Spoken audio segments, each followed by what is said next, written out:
Welcome, everybody, to the Elevate podcast, where we're here to lift founders up to the next level. I'm so excited to be here, joined by superstar guests Marie Mack and Simon Severino. Marie, how you doing today? Doing super awesome. I'm super excited about the topic today, too. Yeah, me too. Simon, how's it going, man? What's a big win for you today? Big win. I have an agreement, a deal with Jay Abraham, who is my all-time superhero and mentor, that starting next week, we're writing a book together. Will come out end of this year. Huge. That's incredible, dude. Like, congratulations. I think that's amazing. I mean, you already have a bestseller book in like 15 languages, and that'll probably be another one, yeah? We'll see. That's the game plan. Yeah, we'll see. Today, I'm excited to be with you here, guys. My name is Sean Malone, obviously one of the co-founders of the Elevate podcast here together today. We're going to be covering AI secrets, everything you want to know about AI if you're just getting started, or maybe you've been dabbling and you don't know quite where to go. We have some advanced stuff that we're going to share a little bit today so that anybody can kind of get into the game and dominate using AI. So as we always do, we have about 3-4 questions that we're going to ask the superstar judges here, panelists here, and then we'll go into a vulnerability lightning round at the end. So let's get started. I'm going to just ask the first question. Now, Marie, maybe just for context, share a little bit about your agency, what you do. But the question is, if you had to start from scratch today with AI in your business, what would be the very first tool that you would install and why? Yeah, great question. So, I'm all about partnerships in my business. I've been doing this for the last 7 years. Thankfully, Simon and Sean have been amazing partners for my clients there. So we talk a lot about partnerships. Inside of partnerships, the biggest thing for us is documentation, systems, and processes. Because if you can do things over and over and over again, then you can grow and scale businesses. So a lot of the AI tools that I use is around systems and processes. I think in the beginning, when I started, I was very leery about trying to implement an entire AI system, knowing that we're so relationship driven. I think partnerships are very relationship driven, and I felt a little weird to bring in some AI tools. But the thing that we really love is having some kind of customization for our emails and our outreach. So we're in like the basic ChatGPT side of things, but we're using it a lot to customize how we're doing outreaches and the people that we are connecting with, and then also research around those people. When you're developing relationships, it's all around like, hey, Sean, I heard that you were doing this and you just moved and things are going great, and like whatever comes up. And you can usually find that stuff when you can do a little bit of research on people using AI.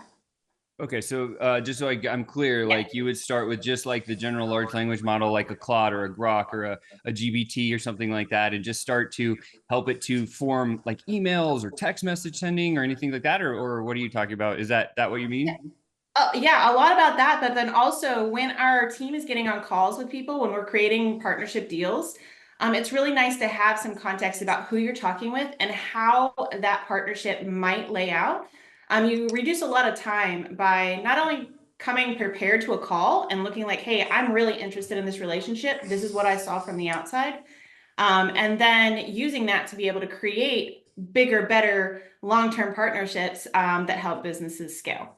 Make sense? Yeah, I love that totally. One of the things that I'll just share or add on to that, and then we'll go over to Simon for the same question. One of the things that we have in our software is called flowchat.com. If you haven't heard of it, it's amazing software. But we are now using AI to help craft first messages that are completely custom based on somebody's social profile.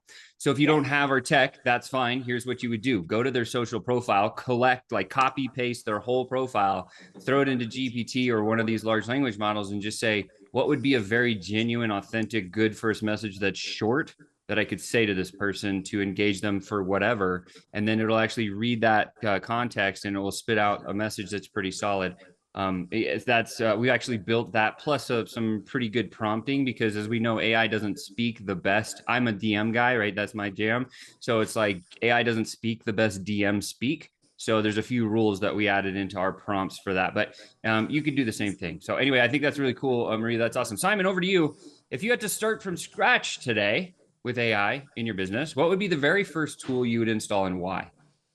Very first would be Google Workspace and put everything on that cloud. So everything that we do, that we know, calendar, email, everything is in there. All the folders, all the files, all the notes are in one place. And it's not just one place, it's one place that is happy to communicate with the AI. So, because from there, we would then plug in our personal favorite AI, which is not Gemini. Sorry, Google, but you have to improve stuff, okay? You can do it. We all know that you can do it, so do it. I think the problem at Google, I'm a shareholder, I'm a big fan of Google, but I think the problem is they have too many people doing stuff. And it's very different at Anthropic. At Anthropic is the team that I trust the most right now. And that's why we went with Claude Pro and Claude Max. So we use Claude 25 times a day. And it's integrated with our Google Workspace. So today I asked it a question. First thing, it goes through the Google folder, then my Gmails, then my calendar, then it looks on the internet, and then it gives me the answer. Now it's a very relevant, meaningful answer because it has your context. Yeah, I love so that. I would go think that's Google, awesome. then I would go Claude, and later on I might share how I use Claude. It's amazing at building stuff, but also at being my thinking partner.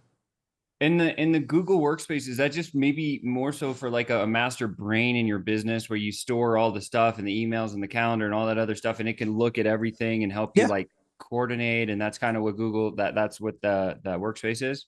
absolutely. This is what it does. So all folders, every time I talk to somebody, I create a Google Doc, right? Every time I document some learnings, it's in a Google Doc. When I send an email, it's Gmail. When I have a meeting with somebody, it's in the Google Calendar. So now when I ask Claude, hey, you know me so well now. What is one thing that I am avoiding, but I should do because it's important? Now it has context. If you just ask an AI, it doesn't have the context. But now it goes first through the calendar. Oh, this guy books himself full of meetings. I think he's avoiding meeting his friends. Now it got some context, right? It knows my emails, so it knows the language, and now it can give me exactly the answer that's relevant.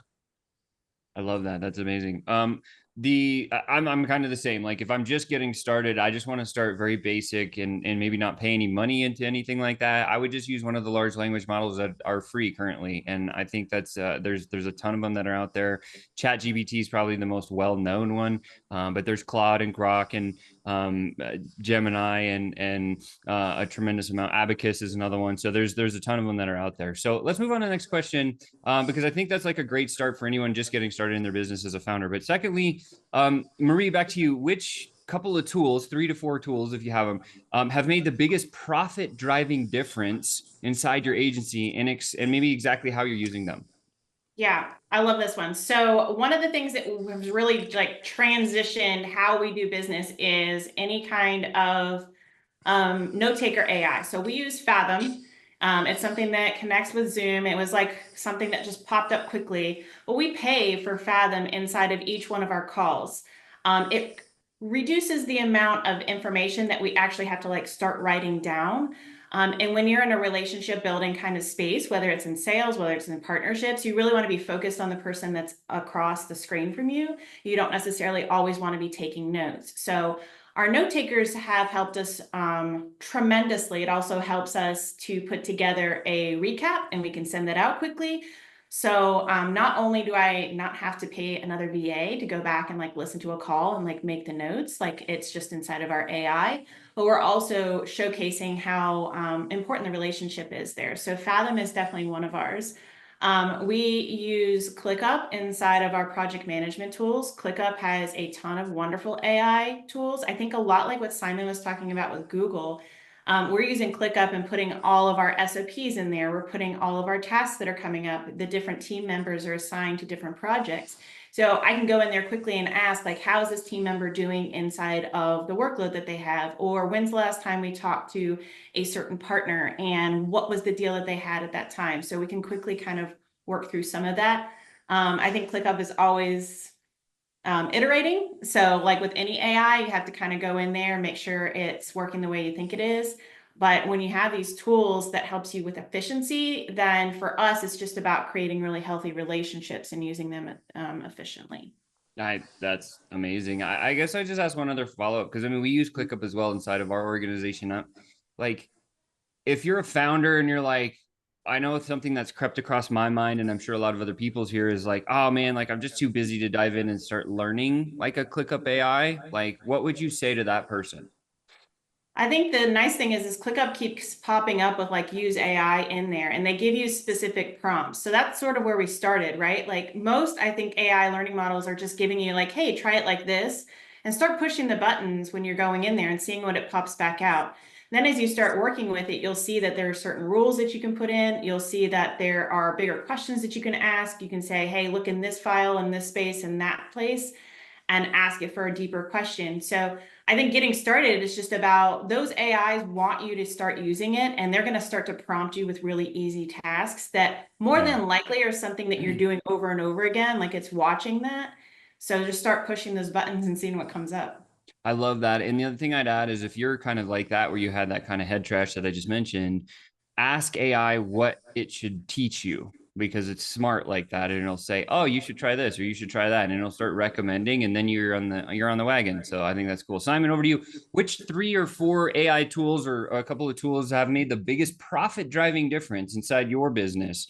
And how exactly are you using them? Only 3, actually. We covered Google already. That's number 1. The second one is Claude Pro, and the third one is Fixer AI.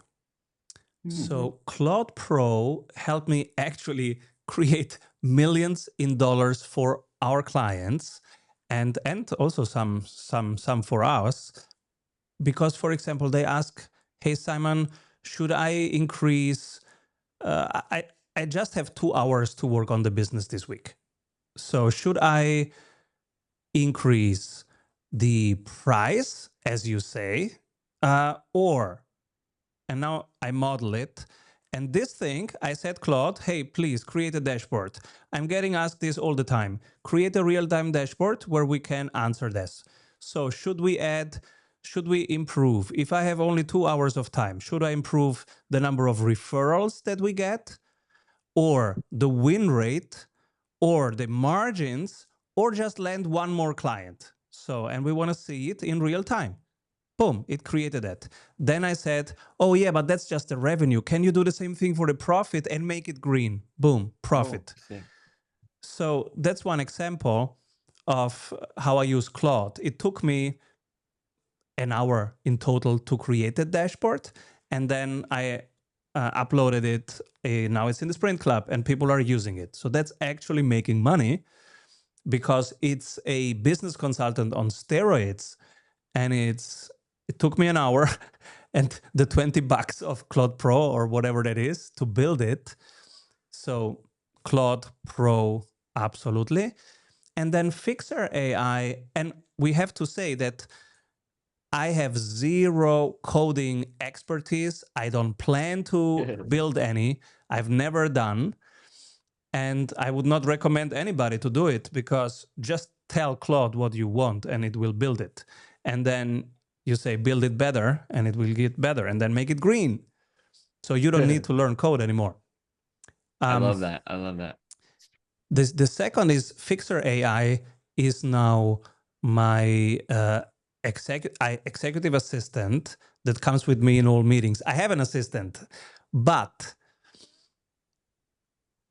do I want my assistant to come into every Zoom meeting? That's an hour of her time where she's not doing anything. What is actually the role of the assistant is just following up on the 2 to 3 next actions that come out of that meeting. Do I need a full person all the time in there for that? Jay and I meet twice a week this month. So we met like 6 times this month alone. Every time his assistant was in the room. And sometimes even a second assistant tried to be in the room. On my side, you know, and what's the cost on Jay's side? $100,000+ a year. On my side, Fixer AI was in the room, and And when the meeting was finished, I was taking notes on a Google Doc and sharing that doc. But when the meeting was finished, Fixer AI had already a draft in Gmail and was pinging me, Simon, is this draft? It had 2 versions. Both versions were pretty cool. And I just hit send and it sends it. It also clusters my inbox. My inbox is a mess. I get 200 emails a day. It clusters them by you have to respond, nothing to do. And it can process them in all languages. Show me one executive assistant that can talk 30 plus languages. So it's worth the $70 a month. And we got one more employee basically for $70 a month. And now Michelle, who is my actual assistant, she can do much higher task, much higher impact activities. Like she can schedule the next joint venture partnerships. She can follow up on important conversations instead of sitting around in a meeting.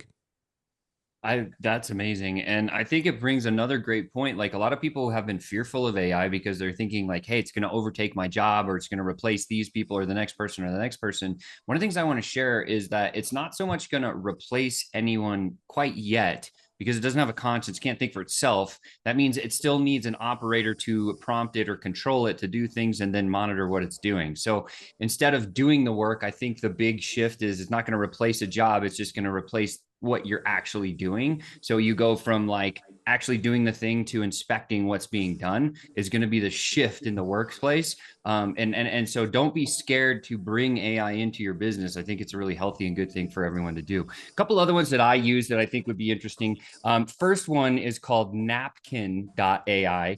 And this one is more so for when I build content. It can help you create diagrams really fast. You can just say, hey, build me a Venn diagram of this, or hey, I'm trying to create a little framework for this. And you just give it your steps and it'll actually create these beautiful frameworks that you can then use for content posting, which is pretty powerful. You can also put those frameworks into webinars. You can write books or articles around them as well. Another one is because I do a lot of slide presentations on a weekly, I use Gamma AI. That one is, it helps you to build slide decks like rapidly fast, and it'll get you like 50 to 70% of the way where you want it to go without having to have someone else build some slide decks. One of the other ones that I also use, I got them listed all here for you. I sometimes in my newsletters weekly, I put GIFs in there, right? The little GIFs, the images that move around. So I use OpenAI's Sora. Sora has a really good feature that turns an image into a GIF. So if you have a cool image you want to turn into a GIF, Sora would be the one that I would recommend. And then I know the last one that I'll share as well is, for now anyway, is CapCut AI. CapCut is a video editing software. So if you do any sort of video editing on the socials or whatever, CapCut's AI tools are pretty intuitive. And you can just say, hey, throw me out transcriptions, build me 10 shorts, do this, whatever, give them one long form video, and it'll go, blah, there it is. And so it's really cool to watch that. Like our team uses CapCut every day. So those are a couple of tools that have been really helpful in productivity time, I guess, so that we can actually not spend the time building, rather spend the time doing things that are more important, like connecting, closing deals, and growing a business, right? So those are kind of some of the tools that I use that have been really profitable for our business. And let's move on to the next one. Oh, this is a good one. Marie, what's one major mistake you made early on when adopting AI, and how would you help a newer founder like me avoid it? Yeah. So big things for us is the way we've kind of gone down the rabbit hole of trying to make something that's not intended to work. So in our space, we don't necessarily want to pay for 500 different AI tools that do all the different things. And I know we've shared several different tools here that do a lot. Like you just have to use them in different ways. But we've also listed like probably 15 tools between the three of us. And we wasted a lot of time just going in and trying to figure out how they're going to work and how they're, will it work for us? Will it not work for us? Making it like fit into a box that's not quite right. And I think that we could have done it better if we would have done more research first, or maybe talk to friends who are already using it. Like this is like such a powerful episode right here because we're getting direct details about how to use things specifically in business. But if you go out and look at AI, like there are thousands of them. and it gets overwhelming. And then for me, I kind of got in a space of like paralysis. I was like, well, hell, I don't know, like pick one, it doesn't matter, right? But each of these tools has something very specific that they do, and they're going to have those models and those details on their page. So take the time to really look at them. Most of them also have free trials. So set aside like a set of time and say, all right, I'm going to sit down and I'm going to use like Fixer AI, which I totally am because now I'm obsessed. But I know that that is something that I've been looking for. So now I have a suggestion from a very trusted source, and I'm going to go work with that. There are probably other AI tools that do executive assistant things, but anyway, it just got kind of overwhelming, especially in the beginning, to try and figure it all out yourself when there's so many great resources and people that you trust in your mentorship worlds that'll say, hey, try this one out specifically for that. And then you can solve your problems faster just by using suggestions.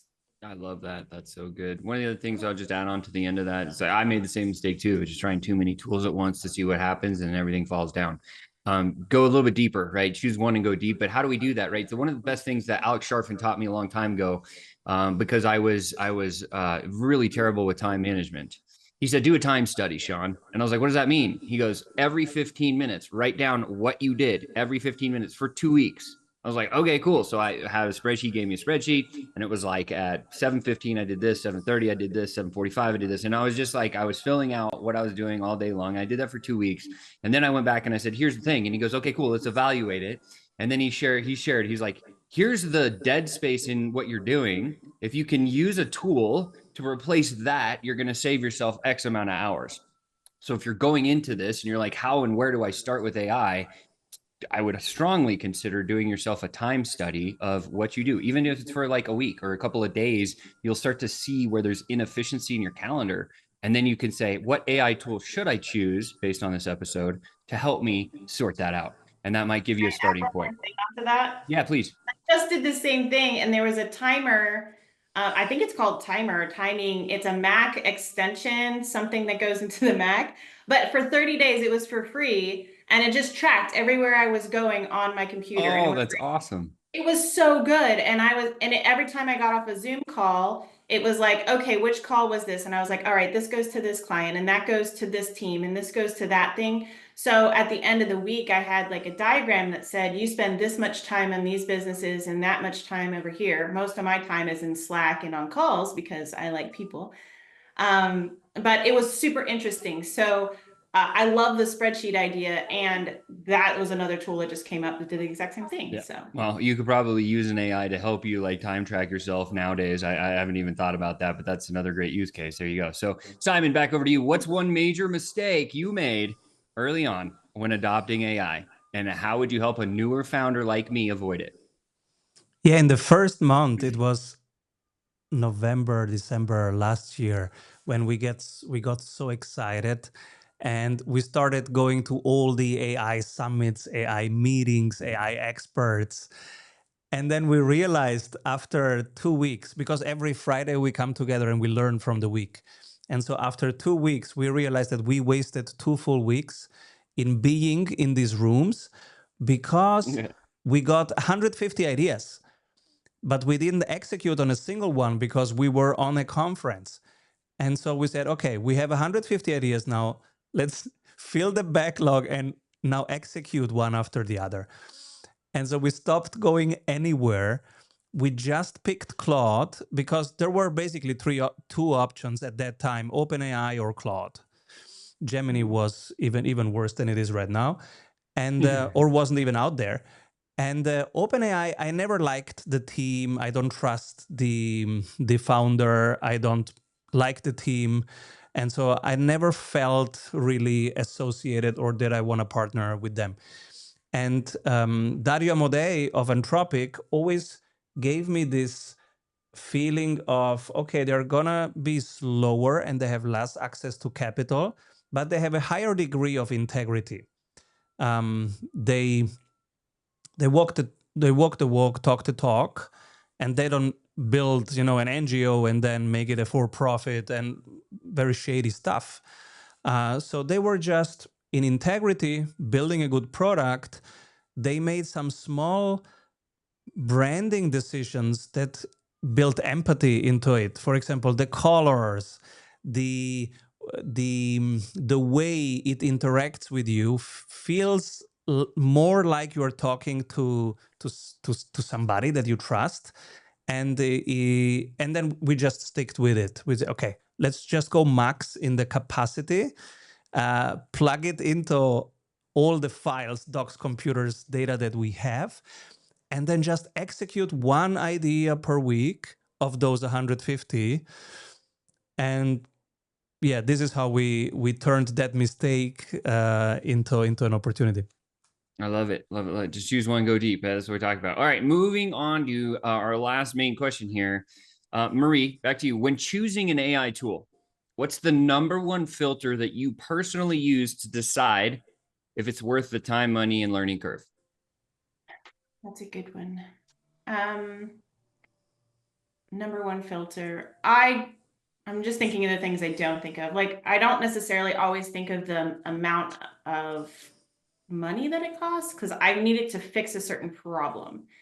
And I think what I look at is time. I always look at time, right? Like, how can I make either my day or my team's day or any of the teams that I work in, how can I make them more efficient? So I think about, if it's going to cost me $70 to purchase an AI platform and I can save 5 hours of one of my team's time, I am financially, it's a good business decision, but it also allows, like we've been talking about, allows that person to do bigger, better things.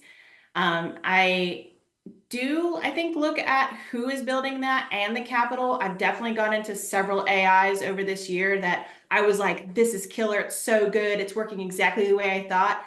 And then I hit some kind of wall somewhere and I'm like, what is going on? And I can't get a hold of any of the customer service. And it's like, oh, they ran out of capital and just closed down. And you're just like, well, that sucks. Huge. So I think that there's some spaces. So if I have to pick one, I would think efficiency, but I also would say, like, is this something that's going to stay around for a while? Because we have so many like startup AIs that are happening, and we're relying on this AI to reduce our time. If we have to go back around again, like, that just really sucks. So yeah, that sounds awful. Yeah. So, all right. So efficiency based on making sure that the company is financially stable.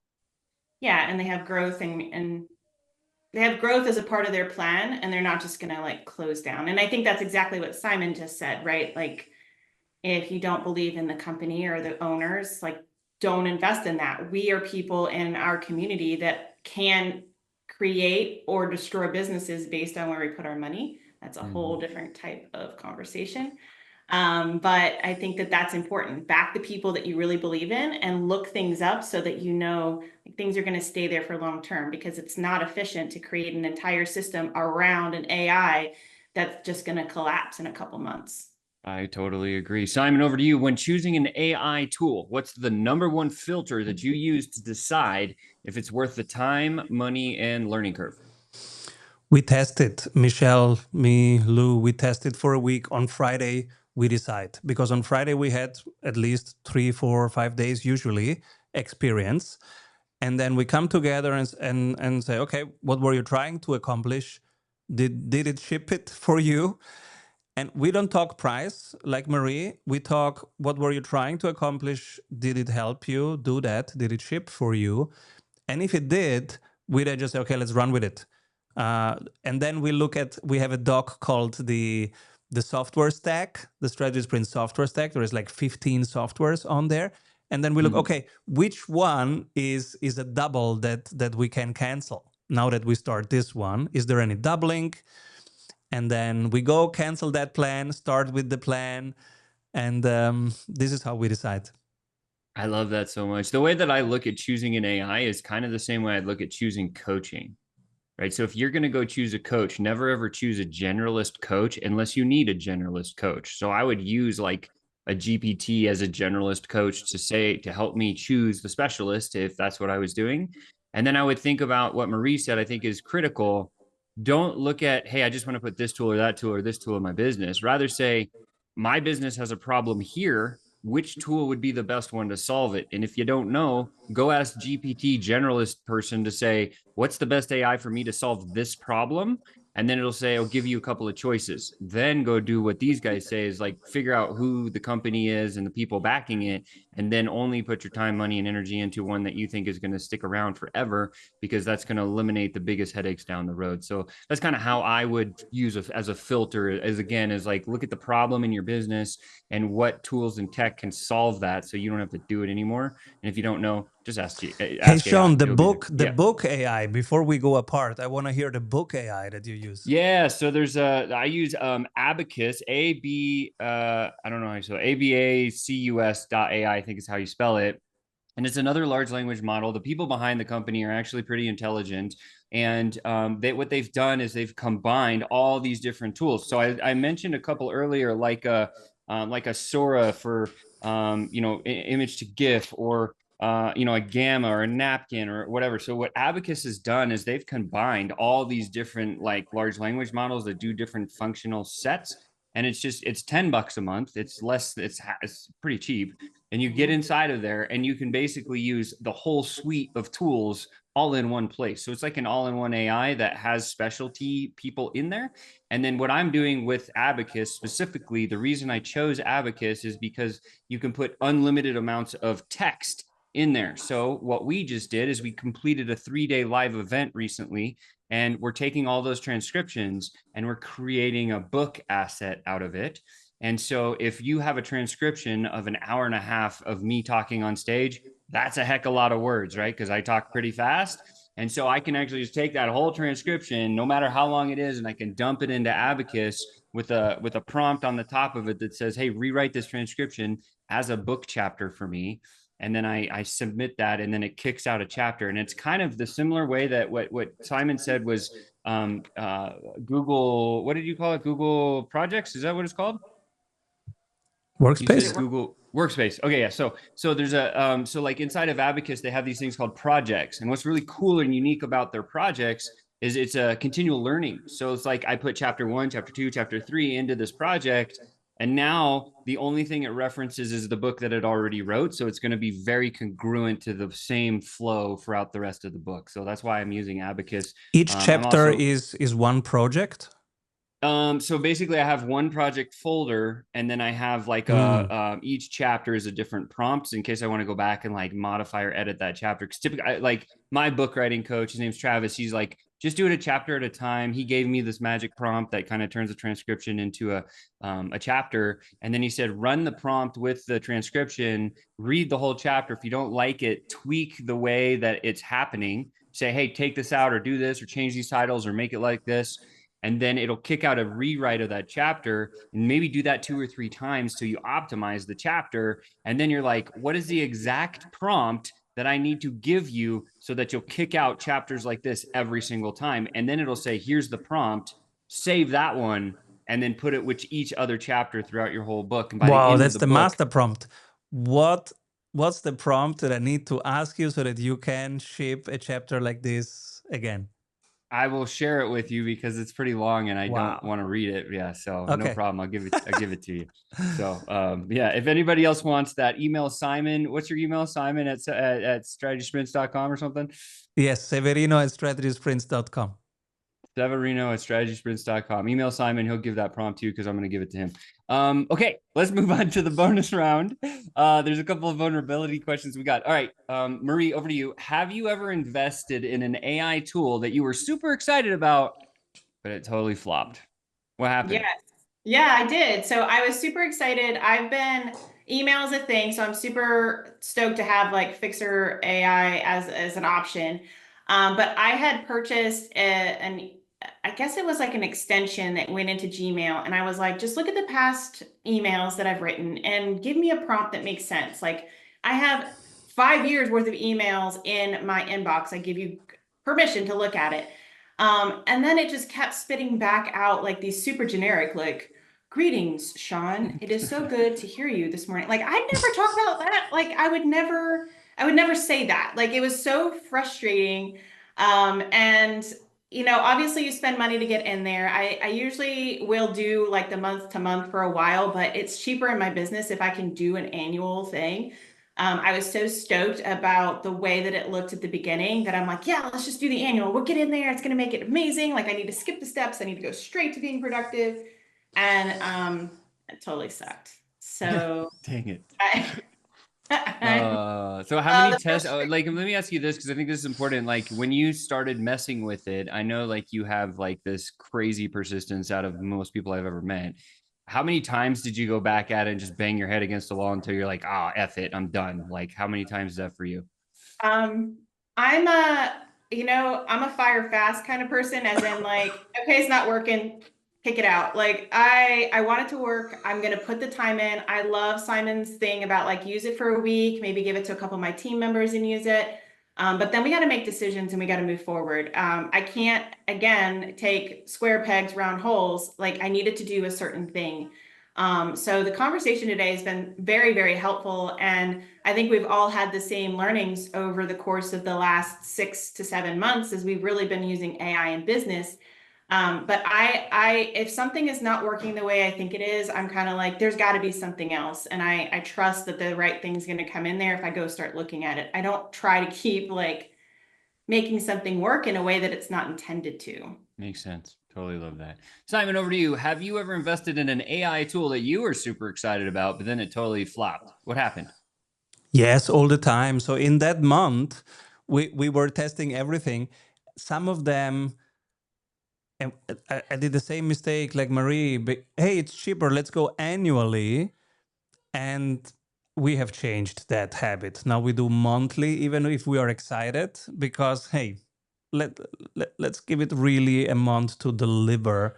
Also, it's a space that's changing so fast. You just want to have the option to kill it. It creates more complexity in the accounting team, but it's better than being stuck for a year in something that doesn't work.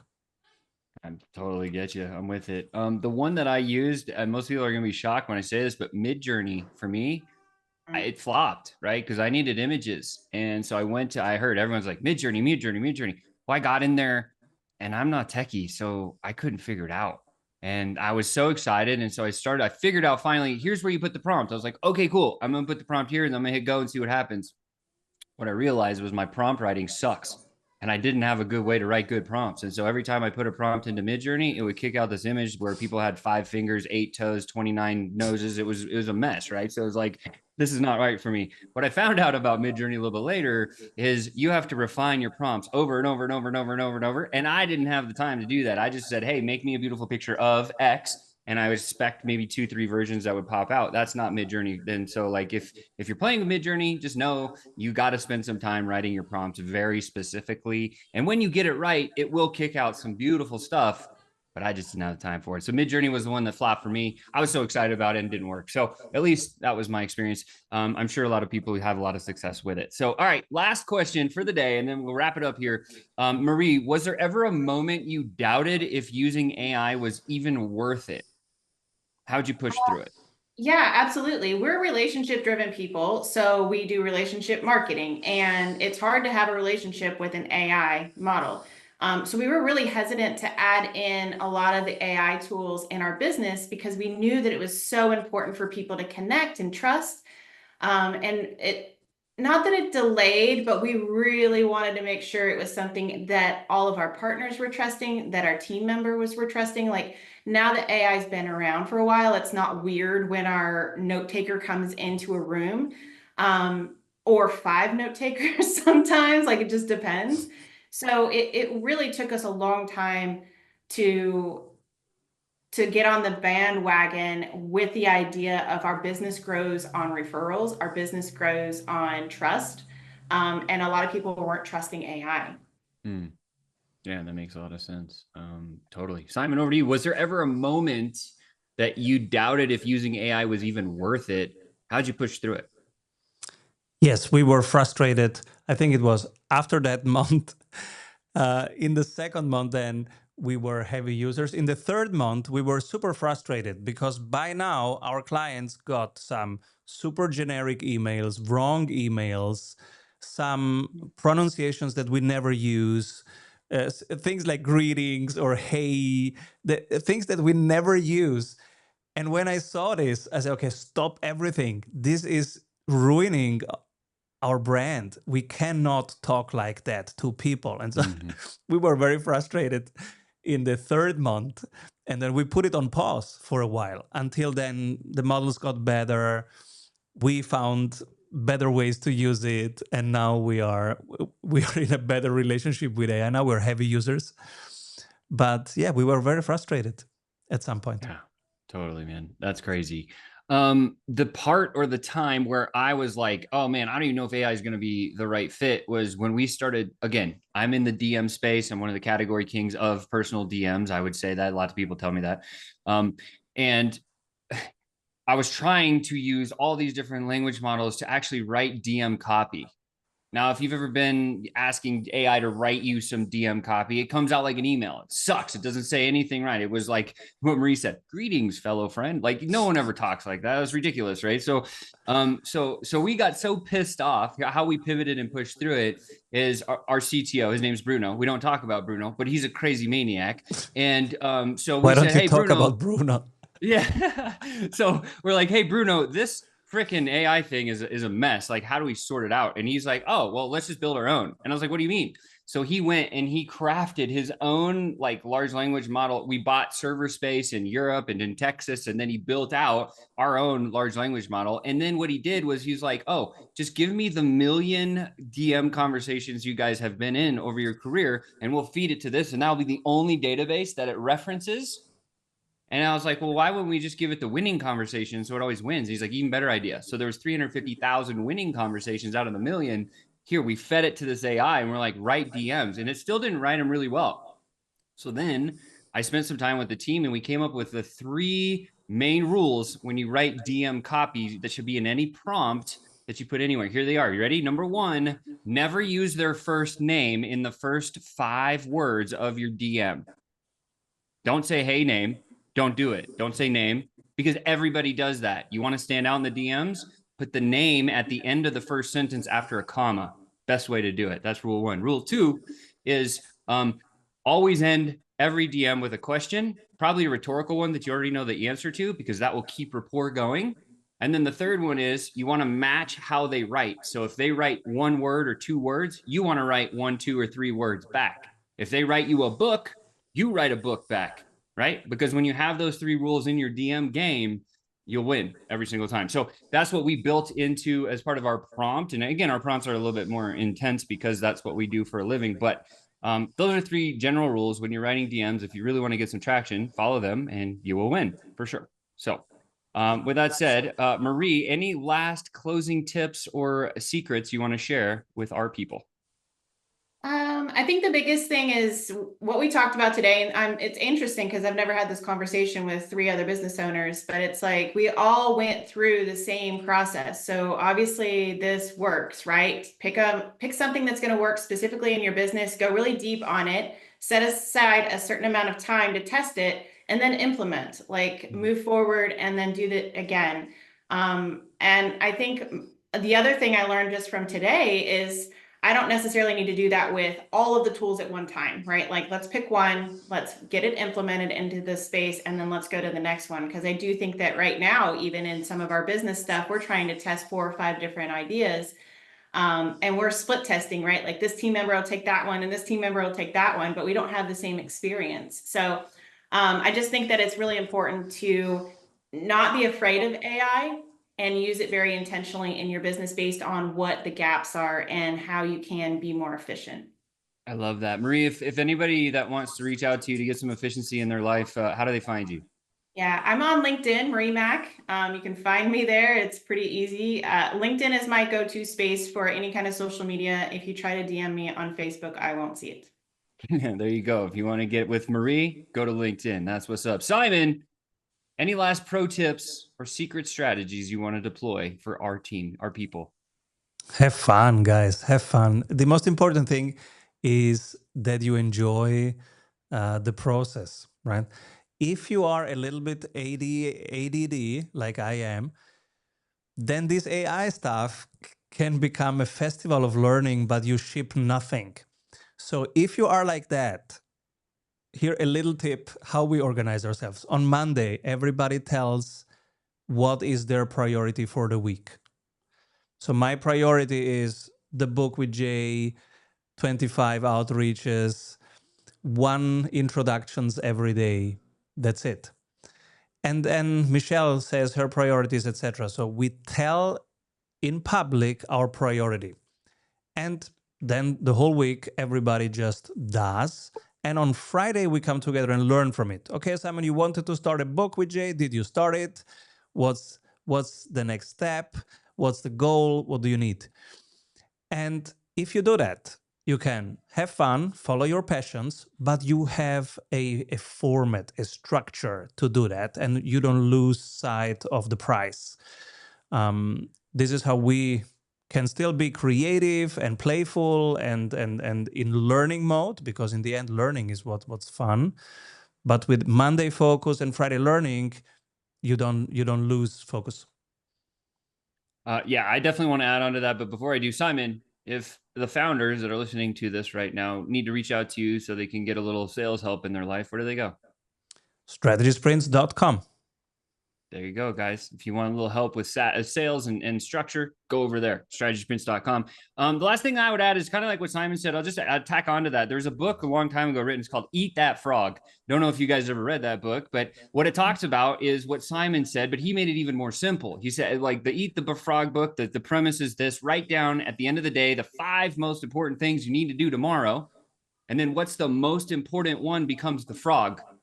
And then you eat the frog first the next day. Like that's kind of what the whole premise of that book was about. And so, Simon, I think you so eloquently just put it, like, stay simple, stay focused, because the one thing that I know that's helped me to do over $200 million in sales is base hits win championships. If you focus on the basics and you do those better than anybody else in your specific niche, field, or specialty, you will become the go-to person and you will always win. So that's kind of how I'll wrap it up for today.